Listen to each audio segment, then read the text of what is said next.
हरे कृष्ण। जय गौ माता, जय गोपाल। मैं अखिल विश्व कामधेनु सेवक ज्योतिष आचार्य अंकित रावल। आज हम औरंगाबाद जो चेंज होकर छत्रपति शिवाजी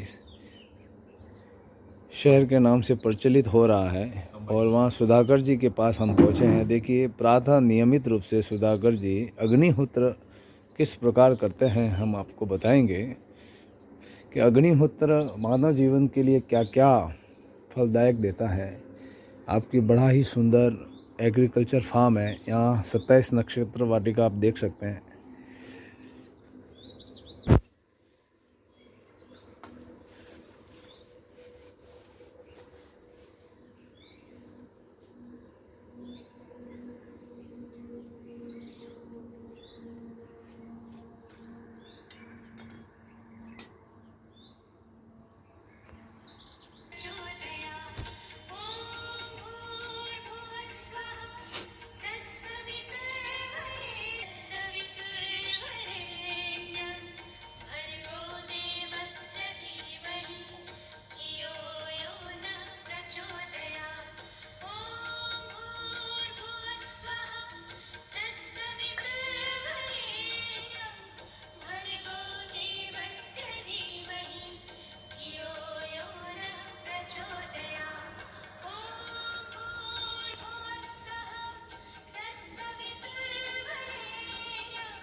सूर्याय स्वाहा सूर्याय इदं नमः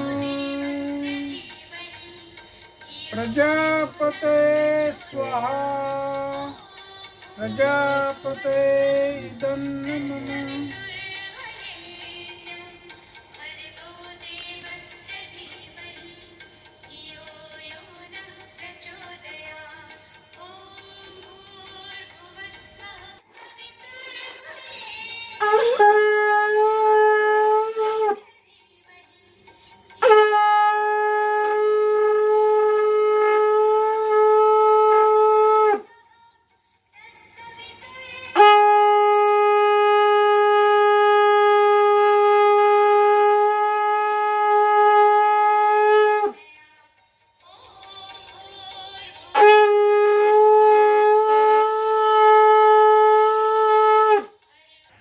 तो सुधाकर जी हमें ये बताइए, आपको अग्निहोत्र करते हुए कितना समय हो गया?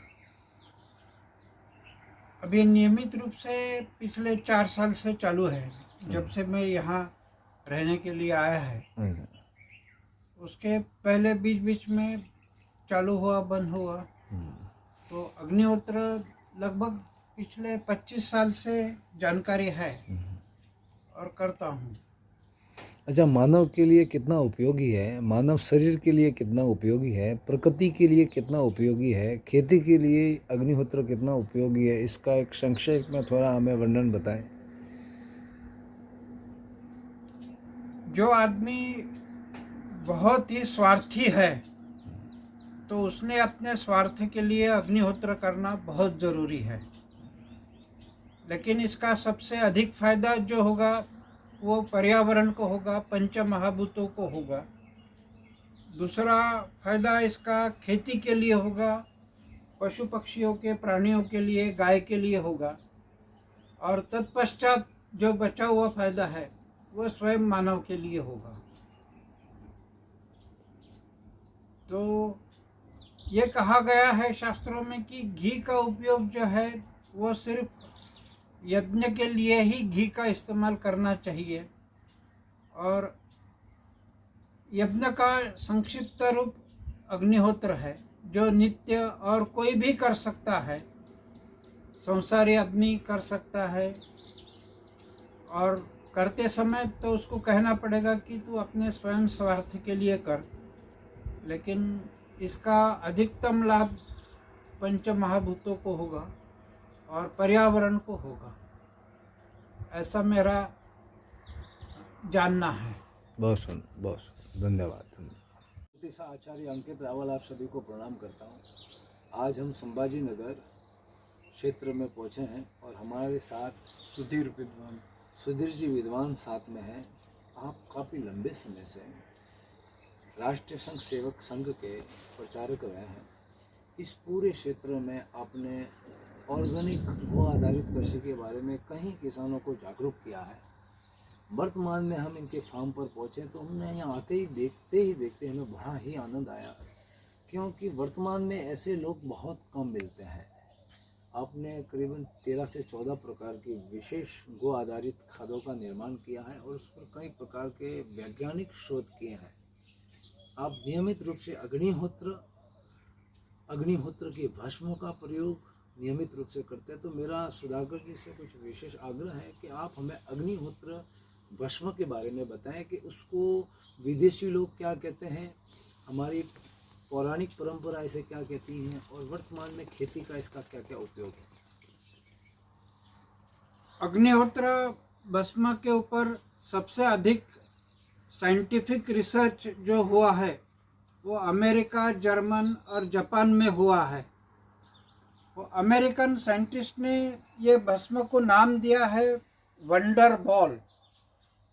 तो वंडर बॉल का मतलब यह है कि उसका जो सूक्ष्म रूप है वो बॉल के आकार का गोल है, और इसकी विशेषता यह है कि ये हमेशा वाइब्रेट होते रहता है। तो इसलिए अगर इसको बावड़ी में डाला जाए गौमूत्र के साथ, तो जहाँ से झरने हैं वहाँ जाके वो गौमूत्र और ये वंडर बॉल ये झरने को खोल देता है, और फिर वो बावड़ी का पानी समाप्त नहीं होता है। ऐसे अनुभव कई किसानों को आया है।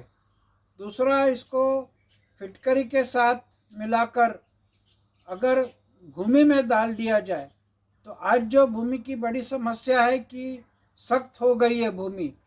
पहले जो नरम थी, मुलायम थी, तो वो नहीं रही है। तो ये सख्तपन जो है वो भी तोड़ने का काम ये अग्निहोत्र भस्म कर सकता है, ऐसा मेरा कहना है। बहुत बहुत धन्यवाद। अभी हमने अग्निहोत्र के भस्म के बारे में जाना, तो और आगे हम हमारे सुधाकर जी के पास बहुत रहस्य भरे ज्ञान है जो वर्तमान में किसानों को, नए युवाओं को नए मार्गदर्शन देंगे। हरे कृष्ण। और अग्निहोत्र भस्म बहुत सारे देशों में लोग कैप्सूल में भर के खा रहे हैं, इसमें करीबन 25 प्रकार के ऑक्साइड्स इसमें है, ये लैब में सिद्ध हुआ है। तो माइक्रोन्यूट्रिएंट्स है, मिनरल्स है, ऑक्साइड्स है। तो ये पेट में जाने के वजह से हमारी जो समस्या है, कई प्रकार की बीमारियां है, तो उसका मुख्य कारण अभाव है। तो जिस चीज़ का अभाव है उसकी ये पूर्ति अग्निहोत्र भस्म करता है। तो हमने पीने के पानी में भी चुटकी भर अग्निहोत्र भस्म डाल के पिए तो आने वाली बहुत सारी समस्या से हम मुक्त हो सकते हैं, ऐसा मेरा विश्वास है। धन्यवाद।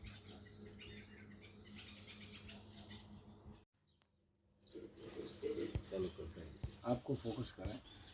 हम वर्तमान की बेरोजगारी स्थिति को देखकर कि युवा सशक्त कैसे हो सकें, अत्याधिक धन कैसे कमा सकें, ऑर्गेनिक प्रोडक्ट, गो आधारित प्रोडक्ट वर्तमान में हर घर में कैसे पहुंचा सकें और उससे अपार धन कैसे कमा सकें, उसके बारे में बात करते हैं। तो हमारे सामने श्याम निर्मित धूप अगरबत्ती है, साबुन है, महिलाओं के लिए विशेष फेसबुक है, फेस पैक है, ये गोमूत्र अर्क है, नेचुरल पूजा के लिए गोमूत्र है, कई प्रकार के आर्टिकल्स, गोबर आधारित गोमूर्ति है, गाय के कंडे हैं हवन के लिए। तो मेरा आपसे यही निवेदन है कि आप कुछ युवाओं को ऐसा बताएं जिससे वर्तमान में युवा नौकरी की जगह, जो आज पूरे दिन लगा रहता है कि मुझे किसी भी प्रकार की सरकारी नौकरी मिले, उससे दूर हटकर एक बिजनेस में घुसे और गो आधारित प्रोडक्ट को पूरे विश्व में फैलाए, जिससे मानव का कल्याण हो। जिस युवक को भी अपार धन कमाने की इच्छा है तो मेरा उनसे निवेदन है कि वो 2 साल का एक पोस्ट ग्रेजुएशन कोर्स, कि जिसमें कोई सर्टिफिकेट नहीं मिलने वाला है, सिर्फ कॉन्फिडेंस ही मिलने वाला है, ऐसा कोर्स ज्वाइन करें। तो 10 साल पहले जब मैं इस विषय में आया था तब मुझे बताया गया था कि गोबर और पंचगव्य से 150 से अधिक प्रोडक्ट बन सकते हैं। तो आज के तिथि में यह है कि 1,500 से बहुत अधिक प्रोडक्ट पंचगव्य से बन सकते हैं, जिसकी अपार डिमांड है। अंग्रेजी में कहा जाए तो स्काई इज़ द लिमिट, इस प्रकार की संभावना है और उसमें बहुत अच्छा पैसा है। और अच्छा काम करके पर्यावरण को नुकसान किए बगैर और पूरक हम प्रोडक्ट बना सकते हैं। तो और इसकी डिमांड काफ़ी है। तो ये धूप है, ये साबुन है। ये साबुन बोले तो ये औषधि है। आमतौर हम जिसे बाथ सोप कहते हैं, ये बाथ सोप नहीं है, ये स्किन डिसीज़ के लिए बहुत अच्छा है। और जिनको स्किन डिसीज़ नहीं है, अगर वे इस्तेमाल करते हैं तो उनकी स्किन कभी भी खराब नहीं होगी और पर्यावरण को हानि नहीं होगी। ये फेस पैक के रिज़ल्ट भी बहुत फंटास्टिक मिले हैं और बहुत सारे ब्यूटी पार्लर्स में ये इसका नाम लिए बगैर इस्तेमाल करते हैं और इसका रिज़ल्ट बहुत अच्छा है। क्योंकि जब भी महिलाओं को अगर कहा जाए कि ये गोबर से फेस पैक बना है तो वो मना कर देते हैं इस्तेमाल के लिए, लेकिन उनको बताए बगैर अगर इस्तेमाल किया तो अगले टाइम वो आके बोलती कि वही पिछला फेस पैक हमें इस्तेमाल करो। इसी प्रकार के साबुन जो है, तो जिनको स्किन डिसीज थे, ऐसे कई रिपोर्ट हमारे पास आए हैं कि उसके बहुत अच्छे परिणाम मिले हैं। एक व्यक्ति था कि सर के ऊपर अगर उन्होंने टोपी पहनी, हैट पहनी या रुमाल बांधा तो धूप की वजह से, तो उनके सर में खुजली होती थी और हफ्ता भर वो खुजली नहीं जाती थी। बहुत सारे उपाय किए उन्होंने, लेकिन उनको कहा कि भाई आप एक साबुन इस्तेमाल करके देखो। जब हमने बेचा तो 20 रुपये का साबुन था, तो 20 रुपये उन्होंने, बैंक में बड़े ऑफिसर थे, तो इसलिए पुणे बम्बई जाके स्किन स्पेशलिस्ट को बता के बहुत सारा पैसा खर्च करके भी उनको फ़ायदा नहीं हुआ था। वो सब फ़ायदा 20 रुपए के साबुन से उनको हो गया है। तो ऐसे बहुत किस्म प्रकार के अनुभव हमारे पास है। तो इसी प्रकार के ये माला है होली के लिए। तो ये माला हम बोलते हैं कि ये होली के लिए इस्तेमाल करो माला, तो इसका भी प्रचलन बहुत होता है। ये गणेश जी की मूर्ति है, ऐसी कई प्रकार की मूर्तियां हम बना सकते हैं। ये दिया जो है पंटी बोलते हैं मराठी में जिसको, तो वो भी बनाते हैं। और हमने कहा है कि ये गणेश जी की विसर्जन जो है वो तुलसी के पौधे में करो, ताकि विसर्जन के बाद तुलसी माता को भी खाद मिले और हमारा अगले साल का गिराईक तैयार हो। क्योंकि अगर ये रख दिया जाए गणेश जी ऐसे ही, तो कई सालों तक ऐसे ही अच्छे रहेंगे, लेकिन हमको हर साल बेचना है, तो इसलिए इसका विसर्जन भी बहुत ज़रूरी है। तो इसलिए वैसे दिया भी जो है, तो दिवाली के बाद ये दिवे का भी विसर्जन आप तुलसी माता के कुंडी में, गुलाब के कुंडी में करो, तो उनको खाद मिलेगा और अगले साल के लिए हमको गिराईक मिलेगा। तो ये इसके बहुत सारे फायदे हैं। राखी भी बनाए हमने, तो ऐसे बहुत सारे प्रोडक्ट इसमें बन सकते हैं। ये दीवार को टांगने के लिए भी ऐसे बहुत सारे आर्टिकल्स बनाए हैं। ये जो आप रंग देख रहे हैं दीवार को लगाया हुआ, ये भी गोबर से बनाया हुआ है। तो इसमें रेडिएशन का भी सोख लेता है। और आजकल हमारे पास हर घर में बहुत सारी रेडिएशन की चीज़ें हैं, जैसे कि मोबाइल है, टीवी है, फ्रिज है, लैपटॉप है। तो इससे बहुत रेडिएशन फैलता है और घर में अगर गोबर रहा तो वो रेडिएशन सोख लेता है। तो इसलिए हर घर में गोबर, लेकिन ऐसा गोबर हम चिपका नहीं सकते घर में। तो ये आर्टिकल्स बना के हमने घर में अगर रख दिया तो हमारा घर का और हमारे स्वास्थ्य का सुरक्षा बनेगा। बहुत सुंदर। जिस प्रकार से साहब ने बताया हमें कि 1500 से अधिक प्रोडक्शन हम गाय के गोबर गौमूत्र से बना सकते हैं, पंचगव्य से बना सकते हैं। वर्तमान में अधिक से अधिक युवाओं को ऐसे प्रोडक्शन से जुड़ने की आवश्यकता है और पिछले करीबन लंबे समय से यहाँ ट्रेनिंग भी दी जाती है। तो मेरा आपसे निवेदन है जी कि आप पूरा यहाँ का पता और आपका कॉन्टैक्ट नंबर देवें, जिससे जो लोग इस प्रोडक्शन को सीखना चाहें, 1 या 1.5 साल की ट्रेनिंग लेना चाहें, गो आधारित कृषि से जुड़ना चाहे, तो वो सीधा आपसे संपर्क कर सकें। पिछले 1 साल से हमारे साथ कौस्तुभ भाले बोल के आर्किटेक्ट जुड़े हैं। तो उनके साथ मिलके हमने गोबर से टाइल्स बनाने के, ईंट बनाने के भी एक्सपेरिमेंट किए हैं, चालू है। और मैं देख कर आया हूँ कि गोबर से वाटरप्रूफ प्लाईवुड बना सकते हैं और कागज़ भी बना सकते हैं। तो ऐसे बहुत सारी चीज़ें बना सकते हैं। तो जिन व्यक्तियों को इनमें रुचि है तो कृपया मुझसे संपर्क करें। मेरा नाम है सुधीर विद्वांस। फ़ोन नंबर है 9422708331 और पता है ये पोटूल रेलवे स्टेशन के पास, श्याम गो संवर्धन केंद्र, तहसील गंगापुर, जिला छत्रपति संभाजीनगर, महाराष्ट्र। तो संपर्क करें फ़ोन पर। धन्यवाद। बहुत बहुत धन्यवाद आपका कि आपने बहुत अच्छा मार्गदर्शन किया, इसलिए आपका अनेक आभार। हरे कृष्ण। ये गोबर गैस के जो चैम्बर है, हरे कृष्णा। अब हम आपको भारत की बड़ी सुंदर प्रजाति लाल कंधारी के बारे में बताते हैं। लाल कंधारी वो नस्ल है जो महाभारत काल के समय में अज्ञातवास के समय विराट के पास थी। विराट के पास उस समय करीबन 3 लाख एक ही कलर की लाल कंधारियाँ थी। तो उसी प्रकार से सुधाकर जी ने भी लाल कंधारी गाय के संवर्धन, उसके शारीरिक विकास, उसकी मिल्किंग और इस नस्लों को कैसे बचाया जाए इस पर विशेष कार्य किया है। इसके गोबर गैस से कई प्रकार के प्लांट बनाए हैं। तो अब मैं आपसे निवेदन करूंगा कि आप अपनी इस प्रोडक्शन के बारे में बताएं। गोबर गैस के 3 चैम्बर है, 4 क्यूबिक मीटर का एक गोबर गैस है। तो ये इसका इनलेट है, यहाँ पे गोबर डाल के उसकी स्लरी बना के अंदर छोड़ते हैं पाइप से। ये पाइप सीधा जुड़ा हुआ है, स्लरी बनने के बाद गोबर अंदर जाता है। इसमें गोबर डाल दिया, हाँ, पानी नहीं डालते? पानी डालते हैं। अच्छा, पानी डालते हैं। स्लरी, हाँ, स्लरी कर बनाते हैं हाथ से।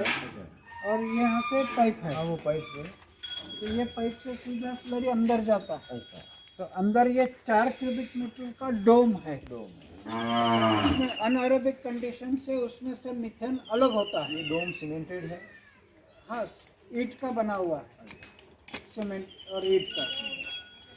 तो इसमें जब गैस बनता है तो ये स्लरी को प्रेस करता है। तो ये इधर 2 क्यूबिक मीटर का प्रेशर वॉल्व बनाया है। तो ये स्लरी उधर चले जाती है प्रेशर वॉल्व में। जब भी गैस कंज्यूम होता है तो इधर वैक्यूम तैयार हो जाता है, तो स्लरी वापस इधर आती है। तो ऐसे 3 चैम्बर है। तो इसके बाद हमने इसमें सुधारना ये की है कि ये जो प्रेशर वाल्व है ये इंटरलिंक कर दिया है अंदर से। तो इधर का गैस ज़्यादा ख़त्म हो गया तो वो स्लरी उधर से इधर आएगी, इधर से उधर जाएगी। तो ये ऑटोमेटिक चलता रहेगा। अच्छा, इसकी जो गैस है क्या आपके द्वारा उपयोग करते हैं? हाँ, ये पिछले 12 साल से हमने यहाँ पे कोई गैस का सिलेंडर इस्तेमाल नहीं किया है। और इसका जो तीनों का जो सरप्लस है आउटलेट, वो चौथे का इनलेट है। तो यहाँ से ये इधर पाइप दिख रहा है, तो उधर का आउटलेट इधर आता है। ये इधर चौथा 4 क्यूबिक मीटर का डोम इधर भी है। अब ये 2 क्यूबिक मीटर 4 क्यूबिक मीटर का क्या चक्कर है, ये इधर आपके ध्यान में आएगा कि ये इसका प्रेशर वाल्व ये है। तो ये भी पहले 2 क्यूबिक मीटर का था, तो हमने उसको एक्सटेंड करके 4 क्यूबिक मीटर का बनाया है। तो ये स्लरी इधर आती है, जैसे वहाँ का गैस खत्म होता है तो स्लरी वापस अंदर से उधर जाती है। तो ये चालू रहता है। इसका जो सरप्लस है तो ये इधर आता है। ये 10 घन मीटर का स्लरी है। तो इसको सीधा मड़कम से उठा के हम बैलगाड़ी में टाँकी में डालते हैं और खेत में जाने के बाद वो वाल्व छोड़ देते हैं, तो वो स्लरी ऑटोमेटिक खेत में जाती है। तो ये लाल कंधारी की गाय है, ये दाखा गाय। यह भारत की विशेष प्रजातियों में है जो भी बहुत कम बची है और बहुत कम लोग हैं जो लाल कंधारी पर काम कर रहे हैं। तो हम आपको विशेष इस प्रजाति के बारे में बताते हैं। महाभारत काल के समय में इस नस्ल पर बहुत बड़ा काम हुआ था, पर राक्षस मानवों को द्वारा निरंतर इस पर भक्षण हुआ, जिससे ये प्रजाति धीरे धीरे लुप्त होने के कगार पर है। पर कुछ ही लोगों के माध्यम से अब इसका पुनर्जीवन हो रहा है। आप देखें, बड़ी सुंदर नस्ल है ये। देखिए, और बड़ा सुंदर दृश्य है। माँ अपने बच्चे को दूध पिला रही है। आप देख सकते हैं कितनी सुंदर प्रजाति है ये, लाल कलर की, किसी भी प्रकार से कोई दाग नहीं है। और भारत की अति प्राचीन नस्ल है ये लाल कंधारी, और बड़ी सीधी नस्ल है, सात्विक नस्ल है।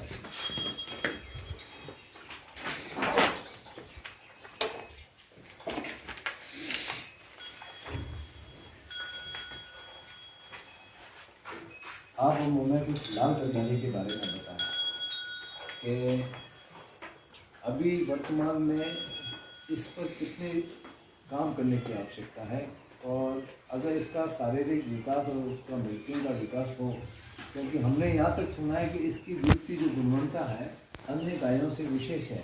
जिस प्रकार से केरल की जो वैचुर है, उत्तराखंड की बद्री है, कांकरेज है, साहिवाल है, गिर है, उन सबसे भी इसके दूध की गुणवत्ता विशेष मानी गई है। हालांकि वसे में वो लोग आगे हैं, पर कंटेंट्स में इसमें MDGI नामक का प्रोटीन विशेष माना गया है। और कुछ हमें ऐसी विचित्र जानकारी दें जिसके बारे में हमें पता नहीं है। ये इसकी विशेषता ये है कि इसके जो बैल है वो खेती के लिए बहुत अधिक लाभदायक है। तो अभी जितनी भी लाल कंधारी गाय बची है और जिन्होंने बचाया है वो बैल के कारण बचा है। इसकी दूसरी विशेषता ये है कि ये हर साल एक बच्चा देती है, तो ये उसकी विशेषता है। और इसमें भी 70% मेल काफ जन्म लेते हैं। तो ये प्रकृति का बनाया हुआ है कि बैल की ज़रूरत मानव को अधिक है, इसलिए मेल काफ का प्रोडक्शन ज़्यादा है। तो ये निसर्ग का है। बाकी दूध का और गोमूत्र का तो बताया है, वो तो लाभ है ही है। बहुत बहुत धन्यवाद आपका। हरे कृष्ण। हरे कृष्णा। अभी हम गो आधारित खेती के लिए विभिन्न प्रकार की गाय के गोबर और गोमूत्र से कैसी खादें बनती है और उन खादों का क्या विशेष महत्व है। यूँ तो भारत में कई विद्वान लोग इस पर काम कर रहे हैं, पर जो आज हमने देखा है वो अकल्पनीय है। बहुत ही वैज्ञानिक अनुसंधानों के साथ तर्क पर ऊंची चोटी तक हमारी ऑर्गेनिक खादों को उच्च स्तर का दर्जा प्राप्त हो, उस माध्यम पर कार्य हो रहा है। तो हमारे साथ हमारे बड़े प्रिय बंधु साथ में हैं, तो आपसे मेरा निवेदन है राज किरण जी कि आप हमें थोड़ा, आप जितनी भी प्रकार की यहाँ खाद बना रहे हैं उनके बारे में एक सूक्ष्म जानकारी देवें। जैसे कि हमें अच्छा, ये कौन सी खाद है? सबसे ये पहले गोवर्धन खाद है। अच्छा। और इसमें भी अभी एडवांस में जो गोवर्धन खनिज खाद है, खनिज यानी सभी खनिजों का एक जगह संग्रह करना खाद के माध्यम और सारी पूर्णता पूर्ण करना खेती के लिए। ये अभी बना है, ये केवल गोवर्धन खाद है। इसकी कालावधि 7 दिन में आपका बन जाएगा। जो हम कई समय तक, लंबे समय तक बनाते, ये सबसे कम समय में बनने वाली खाद है गोवर्धन खाद। अच्छा, इसका उपयोग जैसे कि आप DAP और NPK जो हम कहते हैं, ये उसी तरह काम करेगा खेत में। अच्छा। हाँ, और ये आपको एक बार जब उत्पादन लेते हैं तो एक बार इसका उपयोग करना है। अच्छा। और शुरुआत में आपको इसको महीने में एक बार उपयोग में लेना है। अच्छा। अभी इसमें हमने क्या यूज़ किया है, तो बरगद का पेड़ होता है, उसके नीचे की मिट्टी 1 kg ली है, 1 किलो। हमें भी पता है कि वहाँ पे सूक्ष्म जीवाणु की संख्या अधिक होती है, जो उसका द्रव्य रसायन जो निकलता है बरगद पेड़ का, इसलिए वहाँ पे हमें जीवाणु जो है वो रेडीमेड मिल जाते हैं, कई सारी उनकी फैमिलीज मिल जाती है। दूसरा, इसमें हम दही का उपयोग करते हैं 1 kg। गोमूत्र 1.5 से 2 लीटर लगता है इसमें, और ये सारा देसी गाय का ही हो ये। और ये ताज़ा गोबर हम इसके लिए लेते हैं। और गुड़ 1 kg लगता है। और आटा है, बाजरे का आटा, ज्वार का आटा, कोई भी एक आटा 1 kg आप इसमें अच्छे से मिक्स करके उसको आपको एक डेपो बनाकर रखना है। फिर ये मीठा पेड़ जो है, मीठा पेड़, कोई भी मीठा पेड़, उसके नीचे ही इसको लगाना है, छाँव में। हाँ। और ये जो पत्ते हैं, किसी भी पेड़ के पत्ते रोज हमें बदलने हैं 3 दिन तक। और जब पहले बार हम रखेंगे तो पेड़ के पत्ते ये जो है ऊपर की बाजू जो है वो नीचे की ओर लगाकर हम रखते हैं इसमें। और फिर इसको 3 दिन तक बदलना है। और जब हम इसका बना कर रखते हैं तो हम प्रकृति से और धरती माँ से प्रार्थना करते हैं, क्योंकि प्रार्थना में सबसे ज़्यादा ताकत है, ईश्वर शक्ति होती है, आध्यात्मिकता उससे जुड़ी हुई है। ठीक है। तो इस प्रकार से ये खाद गोवर्धन के बाद इसको निकाल कर 3 दिन के बाद निकालना है। अच्छा। 3 दिन के बाद निकाल कर हम उधर सुखाते हैं। अच्छा, ये 1 एकड़ में कितनी लगेगी खाद? ये आपको 1 एकड़ में अभी इससे बनेगी आपकी 20 kg आपने गोबर लिया है। 1 किलो खाद से 20 किलो खाद बनेगी? नहीं, 20 किलो नहीं बनेगी। अच्छा। एक डिपो में जो सामग्री जितनी ली है हमने उसके अनुसार ये बनेगी 4.5 kg से 5 kg तक बनेगी। अच्छा। और ये आपको एक एकड़ में हमें गोवर्धन कितनी खाद चाहिए जिससे 1 एकड़ को हम आराम से ताकतवर बना सकें? आपको इसको इस्तेमाल करना है, हर महीने में इस्तेमाल करना पड़ेगा। लगभग मोर देन ठीक। 50 केजी आपको लगेगा। 20 केजी एक महीने में, एक महीने एकड़ में। के लिए। 1 एकड़ के जब तक आपके खेत में धान है, अनाज है, तब तक ही इस्तेमाल करना है। अच्छा, तो कोई अनाज 4 महीने का है, 5 महीने का है, 6 महीने का है, 6 हर महीने, महीने अगर में 6 महीने का तो 6 बार, 6 बार, 3 महीने का तो 3 बार। 3 बार। अच्छा, हर महीने में 20 किलो बहुत सुंदर, सिंचाई के पानी के साथ उसको देना है। बहुत सुंदर। तो हमने अभी देखा गोवर्धन अपने खाद के है, बारे में। थोड़ा एडिशन कर दे तो गोवर्धन खनिज खाद है, वो तो बहुत कम लगता है, अच्छा, वो भी 5 किलो लगता है। उसमें पानी में डाल के उसका स्प्रे किया तो बहुत सारे माइक्रोन्यूट्रिएंट्स मिल जाते हैं। Very good. और इसका कॉस्ट ऑफ प्रोडक्शन ज़्यादा नहीं है, लेकिन उसका मार्केटिंग सेलिंग प्राइस बहुत ज़्यादा है।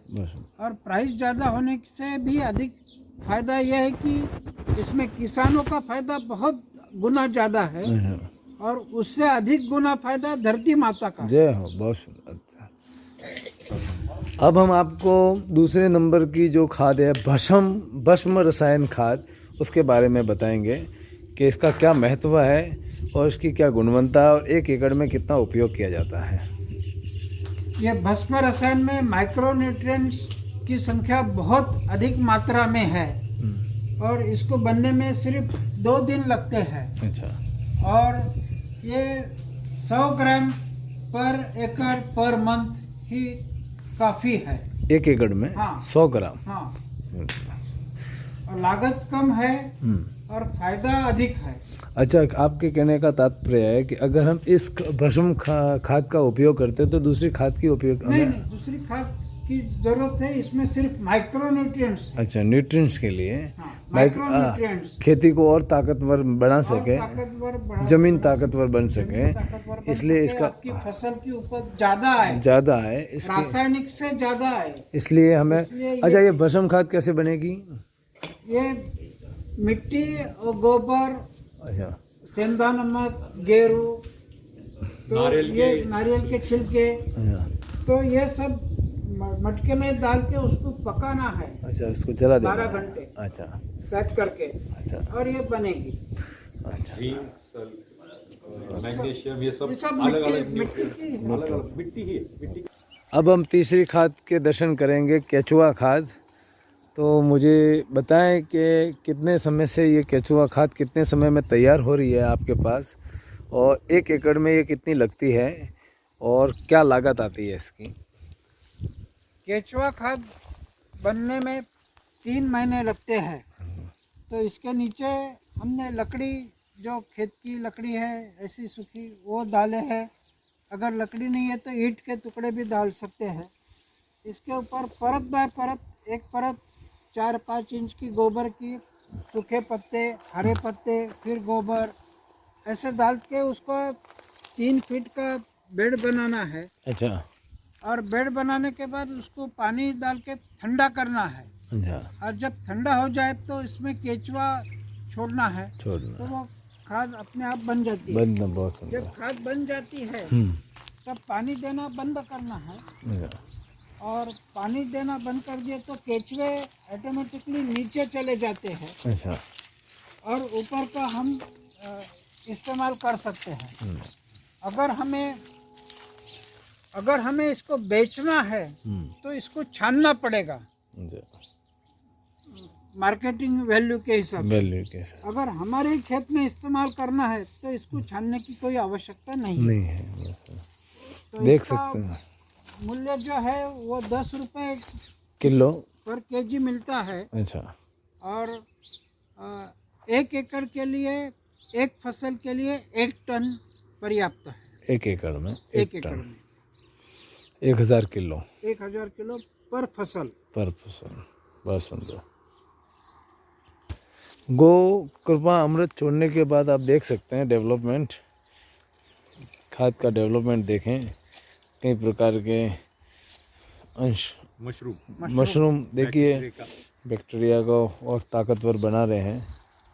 वो कृपा अमृत किया है। अच्छा, अभी ये इसमें वर्मी वॉश निकलता है, अच्छा आम के आम गुठलियों के दाम। दाम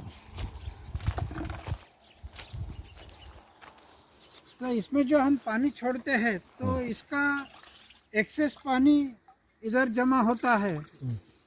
अब ये इसको वर्मी वॉश कहते हैं। इसकी विशेषता ये है कि अगर उसको ड्रिंचिंग करके ज़मीन में दिए तो बहुत बढ़िया खाद है। इसको अगर स्प्रे कर दिए 5% के हिसाब से तो इसमें माइक्रो न्यूट्रिएंट्स भी मिलते हैं और ये पेस्टिसाइड का भी काम करता है। तो ये डबल बेनिफिट है। तो ये भी हम जमा कर सकते हैं। ये इस तरीके से केचुआ खाद तैयार हो जाता है। अगर हमको बेचना है तो इसको छानना पड़ेगा। छान के 1 किलो की पैकिंग 50 किलो का बैग 25 किलो का बैग हम इसको मार्केट में उतार सकते हैं नेचुरल के नाम से, गो आधारित खाद के नाम से। बहुत सुंदर। ये S9 कल्चर है, S9 कल्चर। बायोडायनामिक कल्चर है। हाँ इसमें नैनीताल से मदर कल्चर लाने पड़ते हैं। अच्छा तो वो 500 रुपये में 2 पैकेट आते हैं। अच्छा तो 60 किलो गोबर और 500 रुपये की लागत मेन है। बाकी थोड़ा गुड़ वगैरह और है, उसकी लागत नहीं के बराबर है। 3 महीने में ये तैयार होता है और इसका हम बेचते हैं 200 रुपये पर केजी। ओ तो इसका फ़ायदा यह है कि 1 टन एग्रीकल्चर वेस्ट का ये कंपोस्ट तैयार होता है। वैसे ये नहीं डालने से भी कंपोस्ट होगा, लेकिन ये जो S9 इस्तेमाल करके जो कंपोस्ट खाद बनेगा वो बहुत रिच कंपोस्ट खाद बनेगा, क्योंकि उसमें बहुत सारे माइक्रो न्यूट्रिएंट्स, ये जीवाणु, कई किस्म के जीवाणु उसमें बढ़ेंगे। डेवलप करो। देखिए कंपोस्ट खाद भी बड़ी सुंदर आपने बताया हमें। कंपोस्ट खाद भी है, मटका खाद भी है, सिंक खाद भी है, काफ़ी अलग खाद भी है। समाधि खाद भी है। तो डॉक्टर साहब ने हमें बताया कई विशेष प्रकार की खादों का निर्माण हो रहा है और कई प्रकार के यहाँ विशेष शोध हो रहे हैं और भारत के कई युवा युवती यहाँ बेसिक कोर्स के लिए भी आते हैं, जिससे वो अत्यधिक खेती के बारे में समझ सकें। ऑर्गेनिक गो आधारित जैविक खेती क्या है। और आपने बड़ी सुंदर यहाँ 27 नक्षत्र वाटिका भी बनाई है। तो यहाँ किसी के भी बर्थडे पर कुछ गाय के लिए, कुछ वनस्पति के लिए या कुछ दिया जाता है और उसको कुछ प्रेरणा मिलती है वनस्पतियों से कि किस प्रकार से कौन से नक्षत्र का व्यक्ति कौन से नक्षत्र के पौधे को पानी पिलाए, उसकी सेवा करे, जिससे उसके जीवन का भाग्य और पदोन्नति हो। उस पर काफ़ी गहराई से डॉक्टर साहब ने अध्ययन किया है और लोगों का मार्गदर्शन किया है। हरे कृष्णा। बहुत बहुत डॉक्टर साहब का धन्यवाद अत्यधिक मार्गदर्शन के लिए। हरे कृष्णा। हम आपको गौमूत्र से बने हुए विभिन्न प्रकार की वनस्पतियों को कैसे बचाया जाए उसके लिए कीट नियंत्रक के बारे में जानकारी चाहते हैं। तो आपसे निवेदन है कुछ विशेष बताएं।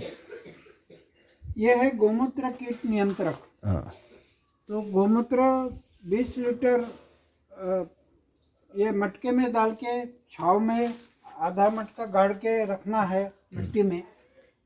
इसमें मिर्ची, लहसुन और तंबाकू डाल के उसको फर्मेंट करना है। अच्छा, मात्रा क्या रहती है? जैसे कि 20 लीटर पानी है, गौमूत्र हमने, है। हाँ, आधा किलो मिर्ची, तीखी मिर्ची, पाव किलो लहसुन और पाव किलो तंबाकू डस्ट, तो ये इसमें डाल के रखना है। अच्छा, मिर्ची लाल लेनी है या हरी लेनी है? हरी मिर्ची, तीखी मिर्ची, हरी में भी तीखी मिर्ची। तीखी मिर्ची। अच्छा, लहसुन डालक डालना है कि उसकी कलियां छोल के डालनी है? डायरेक्ट सब कूट के डालना। कूट के डाल। Okay okay. 21 दिन के बाद निकाल के तांबे के बर्तन में उसको मोर देन 50% उबालना है। ओके। और इसकी मात्रा 3 ml पर लीटर वाटर ये डाइल्यूट करके स्प्रे करना है। तो सब प्रकार के रस चूसक कीटक जो है, अच्छा, तो इसका बंदोबस्त होता है। Very good. ये बहुत लाभदायक है। बहुत सुंदर, क्या बात, बहुत सुंदर।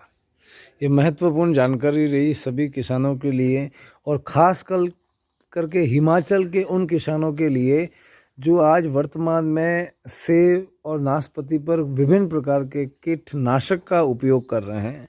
अगर हिमाचल के लोग अपनी जो सेब है उस पर इस नियंत्रक का उपयोग करेंगे तो मुझे पूरा विश्वास है कि उन्हें इससे काफ़ी फ़ायदा होगा, बहुत फ़ायदा होगा। आप मुझे ये बताएं कि जब ये पूर्ण रूप से तैयार हो जाता है तो तो इसको इसको छान के प्लास्टिक के ड्रम में भर के रखना है। अच्छा, और इस्तेमाल मैंने बताया सादा 3% अच्छा पर लीटर, अच्छा 3% के हिसाब से पानी में डाइल्यूट करके स्प्रे करना। अच्छा, तो रस चूसक कीटक का सारे 100% बंदोबस्त होता है। 1 लीटर इस 1 लीटर को 3 लीटर पानी में मिक्स करना है।